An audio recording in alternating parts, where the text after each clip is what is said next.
अस्सलाम वालेकुम friends, welcome to my channel. आज हम डिस्कस करेंगे आर्टिफिशियल इंटेलिजेंस के कोर्स के अंदर के नियरेस्ट नेबर मॉडल्स।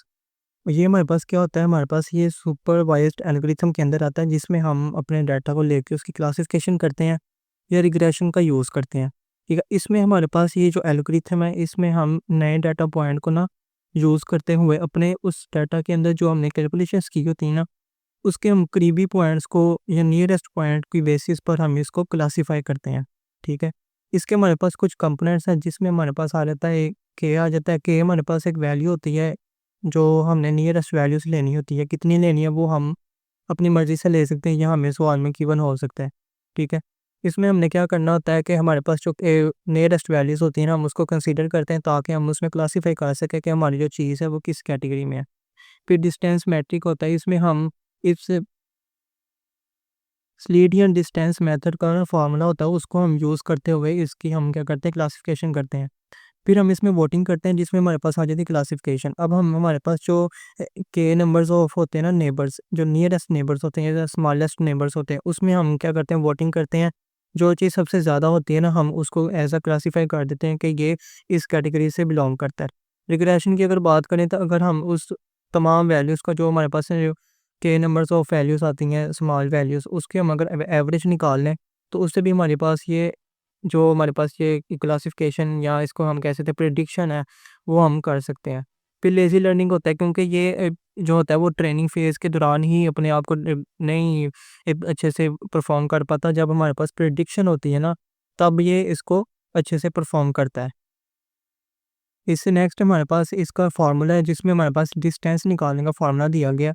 मिसाल के तौर पर हमारे पास एक ग्राफ है, ठीक है, जिसमें हमें एक वाई एक्सिस दिया और एक एक्स एक्सिस दिया, और हमने 2 पॉइंट्स लिए हैं, एक यहाँ पर पॉइंट लिया, एक यहाँ पर, और हमने इनका डिस्टेंस एक तरह का मालूम करना है। तो ये x1 हमारे पास x एक्सिस पे आएगा और x2 हमारे पास x एक्सिस पे आएगा। फिर इसी तरह y1 और y2 हमारे पास एक्सिस पे आएगा। ठीक है, तो हमने इनका जब डिस्टेंस निकाला तो हमारे पास जो फार्मूला बनेगा ना, वो ये वाला बनेगा, x2 माइनस x1 का whole square plus y2 y minus y1 का होल स्क्वायर, और साथ में हमने स्क्वायर रूट ले लेना है।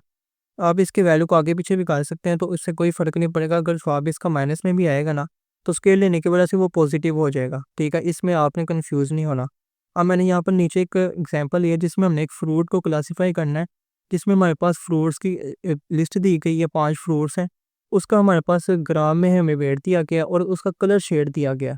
और कलर शेड की जो हमारे पास लिमिट है वो 1 से लेके 10 तक है, और लेबल दिया गया कि हमारे पास ये जो 5 फ्रूट्स हैं ना, वो किस-किस कैटेगरी से है। 3 जो है हमारे पास सेब वाली कैटेगरी से और 2 हमारे पास माल्टे की कैटेगरी से हैं। अब हमारे पास एक न्यू फ्रूट आया जिसका नाम है, मैंने एफ रखा है, उसका जो वेट है वो है 145 और कलर शेड उसका है 8। तो हमने मालूम करना है कि उसका लेबल कौन-सा होगा। ठीक है, अब हमने क्या करना है, हमने अपने डिस्टेंस के फ़ॉर्मूले को यूज़ करते हुए इसमें वैल्यूज़ पुट करनी है और हमने इसकी जो कैलकुलेशन है वो कंप्लीट करनी है।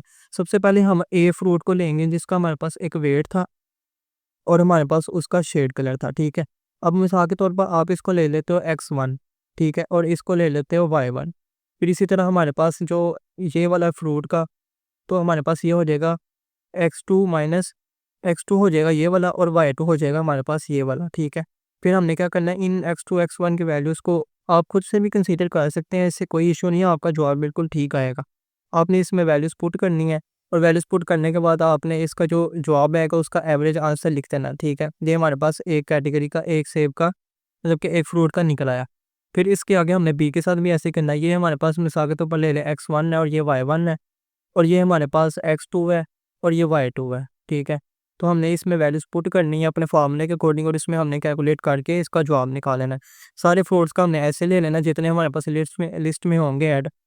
5 फ्रूट्स थे तो 5 फ्रूट तक का मैंने इसमें डिस्टेंस निकाल लिया। अब हमने क्या करना है, मिसाल के तौर पर मैंने इसकी के की वैल्यू ली है 3। ठीक है, अब आप कोई भी ले सकते हैं, इसमें 4 ले लें, 2 ले लें, 1 ले लें, जितनी लेना चाहें ले सकते हैं। मैंने यहाँ पर लिया 3 वैल्यू। अब हमने क्या करना है, जो सबसे कम होंगी ना वैल्यूज़, जिसकी 3 जो सबसे छोटे डिस्टेंस की वैल्यूज़ आई होंगी, हमने उसको लेना है और यहाँ पर लिख लेना। ठीक है, मिसाल के तौर पर मेरे पास यहाँ पर 3 आ गई हैं कैटेगरीज़।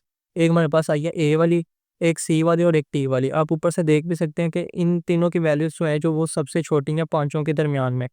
तो हमारे पास क्या हुआ कि 2 हमारे पास जो आ गए हैं वो सेब कैटेगरी से, और 1 हमारे पास आ गया है ऑरेंज कैटेगरी से। अब हमने इसमें करनी क्लासिफिकेशन यानी वोटिंग करनी है। अब वोटिंग करेंगे तो हमारे पास पता चला कि जो जो चीज़ सबसे ज़्यादा क्लासिफाई हो रही होगी ना, वोटिंग में आ रही होगी, हम उसको क्या करेंगे, कंसीडर कर लेंगे, ठीक है? ताकि वो बता सके हमारे पास ये जो फ्रूट है वो किस कैटेगरी में आया। तो हमने देखा कि हमारे पास जो क्लासिफिकेशन करने के बाद हमें पता चला कि हमारे पास जो वोटिंग में सबसे ज़्यादा आया वो सेब आया। तो हमने क्या किया, इसको अपनी सेब कैटेगरी में निकाल डाल दिया और हमें पता चल गया कि जो हमारे पास फ्रूट था, एफ फ्रूट, वो किस कैटेगरी से बिलोंग करता है, एप्पल कैटेगरी से। ठीक है, अगर हम इसी तरह इसका रिग्रेशन के तौर पर करें तो हम क्या करेंगे, एवरेज निकालेंगे। तो हम इसको इन तीनों को जमा करेंगे, ठीक है, और इनको जब हम डिवाइड करेंगे 3 के साथ, तो हमारा जवाब आएगा तकरीबन ऑलमोस्ट 5.8 या 5.6। ठीक है, तो हम देख लेंगे कि ये किस कैटेगरी से बिलोंग करता है। ये 5.8 या 5.6 हमारे पास इस कैटेगरी में बिलोंग करता है, क्योंकि 15 जो है वो काफ़ी दूर है। ठीक है, तो हमें इससे पता चलेगा कि हमें एवरेज भी अगर निकालेंगे ना, तो हमें इससे भी पता चलेगा कि जो हमारे पास ये फ्रूट है वो किस कैटेगरी से आया, एप्पल कैटेगरी से आया। तो इसी तरह हमने सिर्फ इजीली इस मेथड को यूज़ करते हुए अपने के नियरेस्ट नेबरिंग को सॉल्व करना होता है। एक टॉपिक होता है इन नियरेस्ट नेबरिंग मॉडल्स और एक होता है के नियरेस्ट नेबरिंग। दोनों चीज़ें सेम है, बस एक चीज़ का फ़र्क है। अगर आपको वो कहता है ना नियरेस्ट नेबर मॉडल्स, तो उसका मतलब ये है कि आपने वहाँ पर के की वैल्यू कितनी लेनी है, 1, ठीक है। अगर वो आपको कहता है ना के नियरेस्ट नेबर्स, तो फिर उसका मतलब ये है कि आप के की वैल्यू 1 से ज़्यादा भी ले सकते हैं, ठीक है। इसका दोनों में ये फ़र्क है, बाकी सारी चीज़ें उसमें एज़ इट इज़ हैं। तो यही थी हमारी आज की वीडियो। अगर आपको वीडियो अच्छी लगी हो तो आप चैनल को सब्सक्राइब करें और बेल आइकन क्लिक करें ताकि आपको फर्दर वीडियोस मिलती रहें। Thank you.